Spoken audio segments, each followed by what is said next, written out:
برادران ملت اسلامیہ، السلام علیکم ورحمۃ اللہ تعالی وبرکاتہ۔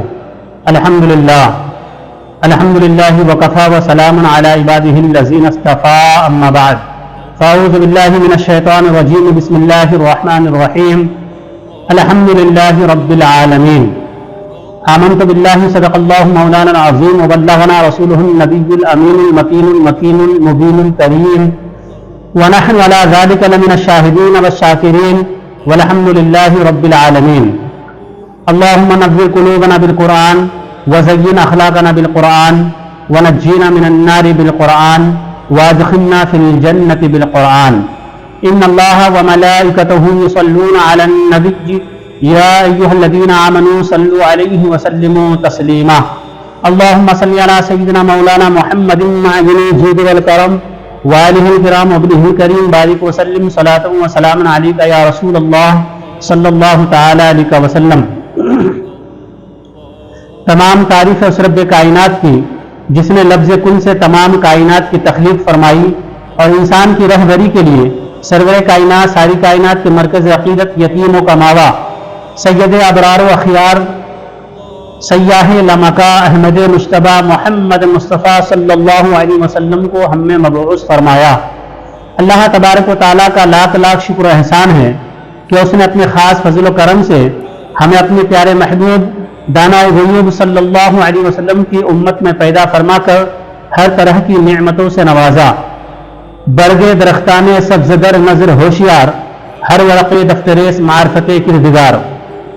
الحمدللہ رب العالمین، تمام تعریف اللہ کے لیے ہے جو تمام عالموں کا پالنے والا ہے، جو تمام عالموں کا پروردگار ہے۔ تمام تعریف اللہ کے لیے ہے۔ کیوں تمام تعریف اللہ کے لیے ہے؟ قرآن عبارت آرائی کو بھی کہتے ہیں اور معنوں کو بھی۔ قرآن صرف لفظوں کا مجموعہ نہیں ہے، نہ صرف معنوں کا، بلکہ قرآن دونوں ہے۔ دنیا کی دوسری کتابوں کی طرح توریت اور انجیل کی طرح صرف مفاہیم نہیں اترے بلکہ الفاظ بھی اترے ہیں۔ الفاظ بھی قرآن الہی ہے اور مفاہیم بھی کلام الہی ہے۔ الحمدللہ، تمام تعریف اللہ کے لیے۔ جب تمام تعریف کہا گیا تو اگر کوئی صفت آتی ہے اس میں جلال کے علاوہ تو لفظ الحمد کا اطلاق اس پر نہیں ہوتا، لیکن جب آپ نے الحمدللہ کہا، لیکن جب آپ نے اللہ کہا تو الحمد کا صحیح استعمال ہوا۔ تمام تعریف اللہ کے لیے اس لیے ہیں کہ وہی مستجمع ہے تمام صفات کمالیہ کا۔ اور جب آپ نے الحمدللہ کہا اس کے بعد رب العالمین، تو یہ بھی ثابت ہو گیا کہ تمام تعریف اللہ کے لیے اس لیے ہے کہ وہ ساری کائنات کا پالنے والا ہے، تمام عالموں کا پالنے والا ہے، تمام عالموں کا پروردگار ہے۔ پیدا وہ کر رہا ہے، تعریف کسی اور کی، پال وہ رہا ہے، تعریف کسی اور کی، بقا وہ دے رہا ہے، تعریف کسی اور کی، زندگی وہ دے رہا ہے، تعریف کسی اور کی، روزی وہ دے رہا ہے، تعریف کسی اور کی، نبضوں کو حرارت وہ دے رہا ہے، تعریف کسی اور کی، دل کو دھڑکن وہ دے رہا ہے، تعریف کسی اور کی۔ یہ ممکن نہیں ہے، اس لیے فرمایا کیونکہ وہ رب العالمین ہے، اس لیے تمام تعریفیں اسی کے لیے ہے۔ عزیزان ملت اسلامیہ، اس سورۃ طیبہ کو تعلیم المسئلہ بھی کہتے ہیں، بندوں کو تعلیم دینے کے لیے نازل کی گئی ہے۔ الحمدللہ رب العالمین، تمام تعریف اللہ کے لیے ہیں جو تمام عالموں کا پالنے والا ہے، جو تمام عالموں کا پروردگار ہے۔ یہاں عالم نہیں کہا گیا، عالم بھی کہا جاتا، عالم بھی کہا جاتا۔ کائنات میں جتنے تخلیق ہے، اللہ کے علاوہ کائنات میں جتنے تخلیق ہے سب عالم ہے، لیکن کوئی شبہ کر سکتا تھا کہ کوئی ایک عالم مراد ہوگا، عالم انسان مراد ہوگا، عالم جنات مراد ہوگا، عالم حیوانات مراد ہوگا۔ انسانوں کی دنیا، حیوانوں کی دنیا، جناتوں کی دنیا، ملکوت کی دنیا، لاہوت کی دنیا، جمادات کی دنیا، نباتات کی دنیا، یہ دنیا مختلف عالموں میں تقسیم شدہ ہے، اس لیے کہا جاتا کہ وہ عالم کا پروردگار ہے۔ ایک تعریف تو یہ تھی، لیکن عالمین فرما کر کے ہر شبہ کا ازالہ کر دیا کہ عالمین میں جتنے عالم ہیں تمام عالموں کا پانے والا وہی ہے۔ جمادات کا بھی پروردگار وہی ہے، نباتات کا بھی پروردگار وہی ہے، انسانوں کا بھی پروردگار وہی ہے،